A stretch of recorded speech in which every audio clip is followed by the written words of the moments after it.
It's no secret that schools are stuck in the past, using outdated teaching methods that have very little relevance to the real world. From standardized testing to rigid curriculums, the modern education system often fails to engage students and provide them with the skills that they need to succeed in life. Instead of fostering creativity, critical thinking, and innovation, schools often prioritize memorization, conformity, and obedience. Meanwhile, in today's fast-paced, technology-driven society, we need a form of education that prepares students for the challenges and opportunities of the present time. So for today, I thought we'd take a look at 8 things that school fails to teach students that I think are of the utmost importance in today's world. What ties all of the following points together is that school simply lacks enjoyment. However, thanks to our wonderful sponsor Brilliant, learning no longer has to be a tedious activity. With a vast array of lessons spanning various subjects like math, logic, astrophysics, or neural networks, Brilliant offers an engaging and interactive learning experience. Upon signing up, Brilliant personalizes the lessons based on your proficiency level through a few tailored questions. As you delve into the interactive challenges and puzzles, you'll find yourself learning effortlessly. It's an enjoyable and stimulating platform, particularly beneficial for visual learners like myself. And you can try Brilliant completely free for a full 30 days and get 20% off your annual premium subscription by visiting brilliant.org/Andrei Terbea. That's ANDREITERBEA. The moment you try it, it will probably become your new favorite activity on your journey as a lifelong learner. Thanks to Brilliant for sponsoring us. Now let's get back into our video.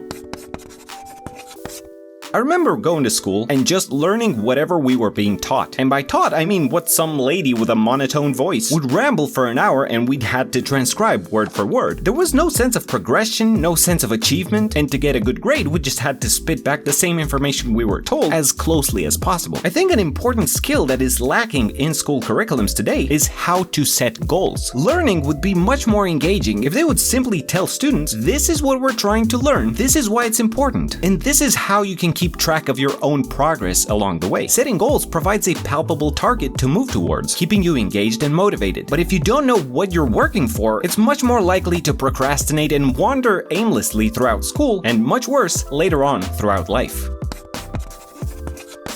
Now, the implicit flip side of setting goals is the inevitable encounter with failure. I think it's in our human nature to want to be good at something, but a mental trap that most people fall into is avoiding failure at all costs. In the field of drawing, for example, it's all too common to think, I can't start posting my artworks online, I have to get good at drawing first. But in reality, it's the exact opposite way around. By posting every crappy design and bad drawing and getting feedback on them, you learn as you fail until you don't fail as much anymore. I wish school would teach kids how important it is to fail, because when you cling to the idea that you have to be successful, you will generally play it safe, because failure is the opposite of success, right? Therein lies the paradox. By avoiding failure, you're missing out on valuable learning experiences that would otherwise accelerate your way to success. So when schools promote a mentality of being good enough via participation trophies and hollow praise, they're denying kids a crucial opportunity to overcome challenges and grow.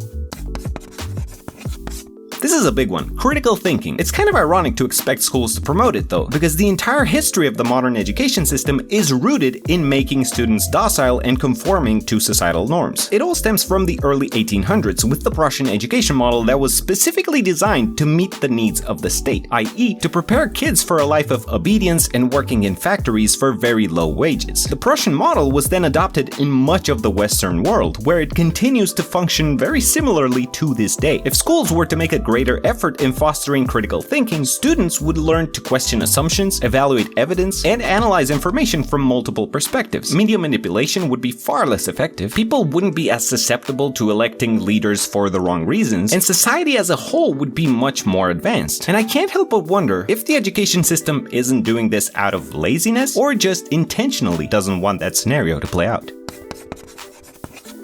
Unless you were born with a trust fund and never had to worry about money in your entire life, I know for a fact that nobody ever explained money management to you. I mean, there's basic advice that you get from your parents if you're lucky, such as don't spend more than you earn, or save for a rainy day. But when it comes to the nitty-gritty details of budgeting, investing, and understanding how credit cards and taxes work, for some reason we're left to figure it out on our own. How come we don't learn about this in school? It's by far one of the most important skills in life. And if you understand taxes, by the way, you understand understand that you are directly contributing to the development of the city you live in. And then you can demand that your tax money be put to work in a way that aligns with your needs. And then you'll have a better looking neighborhood, better roads, more facilities, and a higher standard of life altogether. But in order for that to happen, it all has to start with financial literacy being taught in schools.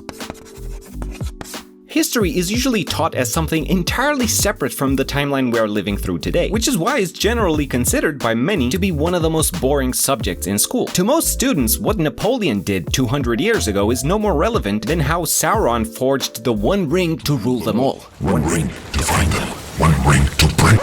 Now that I think about it, they might actually care more about that one. But just like a well-crafted work of fiction, history is a captivating narrative that spans across generations. Your parents lived a slightly different life than yours, and your grandparents even more so, and their parents and their grandparents and so forth. So when you build out your family tree, you start to see how times changed little by little, and you look at the events from the past through a different lens because your ancestors lived through a lot of the seemingly boring stuff that you would normally just read about in a textbook. I think history should be studied backwards, figuring out how exactly we got to where we are now. Maya Angelou once said, if you don't know where you've come from, you don't know where you're going. So understanding the history of your family, your ancestors, your city, your country, and that of the entire world should be a much more personal journey than simply memorizing the dates of some war you'll never care about.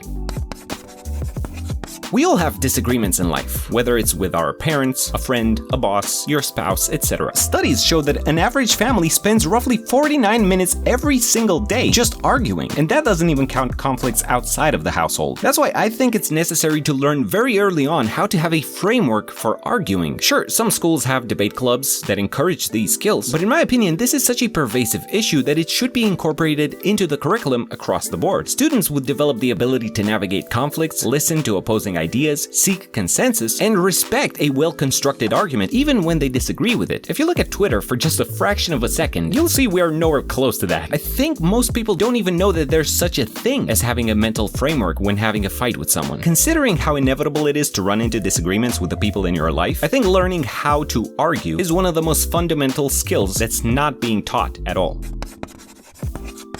Listen, not everyone needs to be a CEO. The world certainly doesn't need a population of wannabe entrepreneurs parading around as if they're destined to become the next Steve Jobs. However, introducing the concept of entrepreneurship to children is undeniably valuable. It instills resourcefulness and a proactive mindset. It sharpens one's sense for identifying opportunities and taking calculated risks. These aren't just qualities that you need in the world of business, by the way. Understanding entrepreneurship from a young age nurtures a self-reliant spirit that transcends traditional career paths. It gives the child the tools needed to carve their own path, pursue their passions, and contribute to the world around them in a meaningful way.